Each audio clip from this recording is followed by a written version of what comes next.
വിഴിഞ്ഞത്തേക്ക് ഈ പടുകൂറ്റൻ കപ്പലിന് സ്വാഗതം അറിയിക്കുകയാണ് ഓരോ മലയാളികളും. നമുക്കിപ്പം പ്രശാന്ത് കൃഷ്ണ തുടരുന്നുണ്ട്.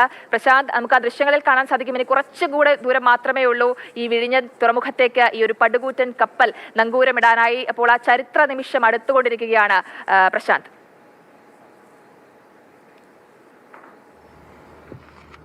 ചരിത്ര നിമിഷം തന്നെയാണ്. MSC ഐറിനയ്ക്ക് ഇവിടെ ഈ പുലിമുട്ടിനുള്ളിൽ എത്തിയതിനു ശേഷം, ബർത്തിന് അരികിലേക്ക് എത്തിയതിനു ശേഷമുള്ള വാട്ടർ സല്യൂട്ട് നൽകുന്ന കാഴ്ച, ഒരു വശത്തുനിന്ന് വാട്ടർ സല്യൂട്ട് നൽകി ചുറ്റി വരുന്ന കാഴ്ചയാണ് ഇപ്പോൾ കാണുന്നത്. ടഗ് ബോട്ടുകളാണ് ഈ വാട്ടർ സല്യൂട്ട് നൽകുന്നത്. ഒപ്പം തന്നെ ഈ മറ്റൊരു ടഗ് ബോട്ട് ഉപയോഗിച്ച് കപ്പലിനെ ഒരു വശത്തേക്ക് തിരിക്കുകയാണ്. അതായത് ബർത്തിലേക്ക് അടുപ്പിക്കുന്ന ഒരു ഘട്ടത്തിലേക്ക് എത്തിയിരിക്കുന്നു.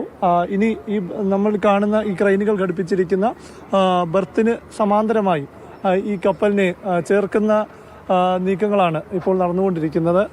അതിനുശേഷം അതോടെ വിഴിഞ്ഞം തുറമുഖത്ത് ലോകത്തെ ഏറ്റവും വലിയ മദർഷിപ്പ് എത്തിയതിൻ്റെ ചരിത്രം രേഖപ്പെടുത്തും. ഏതായാലും ഇനി വളരെ സുഗമമായാണ്. രാവിലെ നമ്മൾ 7 മണിക്ക് ഇവിടെ എത്തുമ്പോൾ വളരെ അകലെയായിരുന്നു കപ്പൽ. അതിനുശേഷം 1.25 മണിക്കൂർ കഴിയുമ്പോൾ കപ്പൽ വിഴിഞ്ഞം തുറമുഖത്തിൻ്റെ ബർത്തിലേക്ക് എത്തിയിരിക്കുന്നു.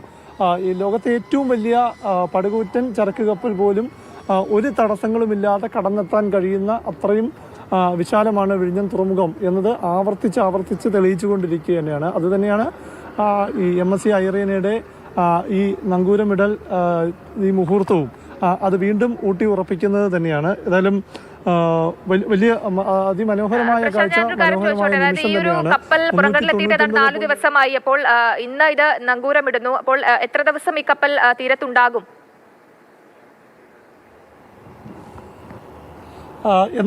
നമുക്ക് അതേക്കുറിച്ചൊരു കൃത്യമായൊരു ധാരണ ഇല്ലെങ്കിൽ പോലും ഇപ്പോൾ മനസ്സിലാക്കുന്നത് 1 ദിവസത്തിലധികം എന്തായാലും ഇവിടെ ഉണ്ട് എന്ന് തന്നെയാണ് മനസ്സിലാക്കുന്നത്. കാരണം 3000 കണ്ടെയ്നറുകൾ ഇവിടെ ഇറക്കേണ്ടതുണ്ട്. ഇവിടെ ഇനി മറ്റ് കപ്പലുകളൊന്നും തന്നെ ബർത്തിൽ ക്യൂവിലുമില്ല. അപ്പോൾ MSC ഐറിനയിൽ എത്തിച്ച കണ്ടെയ്നറുകൾ ഇറക്കുക എന്നതാണ്. ഇന്നോ നാളെയോ ഇത് ഇവിടെ നിന്ന് പുറപ്പെടും. യൂറോപ്യൻ തുറമുഖങ്ങളിലേക്കാണ് ഇവിടെ നിന്ന് ഇനി അടുത്ത യാത്ര എന്നാണ് ക്യാപ്റ്റൻ വില്ലി ആൻ്റണിയും കഴിഞ്ഞ ദിവസം സംസാരിച്ചപ്പോൾ വിശദീകരിച്ചത്.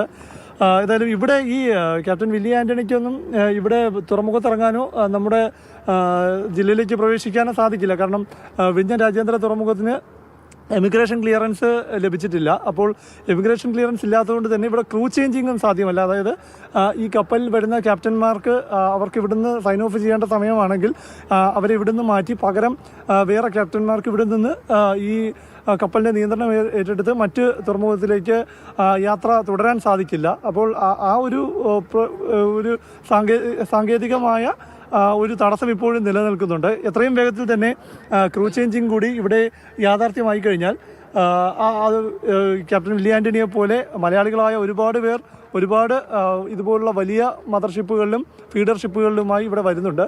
അപ്പോൾ അവർക്ക് ഇവിടെ നിന്ന് ചേഞ്ച് ചെയ്യാനുള്ള, അല്ലെങ്കിൽ അവർക്ക് മാറാനുള്ള, അല്ലെങ്കിൽ ഇവിടെ ഇറങ്ങാനുള്ള ഒരു അവസരം കൂടിയാണ്. അത് എത്രയും വേഗത്തിൽ തന്നെ ആ ഒരു ഘട്ടത്തിലേക്ക് കൂടി എത്തും. കാരണം ആ ഘട്ടമൊക്കെ വളരെ പ്രധാനമാണ് ഒരു തുറമുഖത്തെ സംബന്ധിച്ച്. തിരികെ എത്താം. നമുക്കൊരു ഇടവേള എടുക്കേണ്ടതുണ്ട്. ലോകത്തെ ഏറ്റവും വലിയ ചരക്കു കപ്പൽ നമ്മുടെ വിഴിഞ്ഞം തീരത്തോട് അടുത്തുകൊണ്ടിരിക്കുന്ന കാഴ്ചയാണ് പ്രേക്ഷകർ കണ്ടുകൊണ്ടിരിക്കുന്നത്.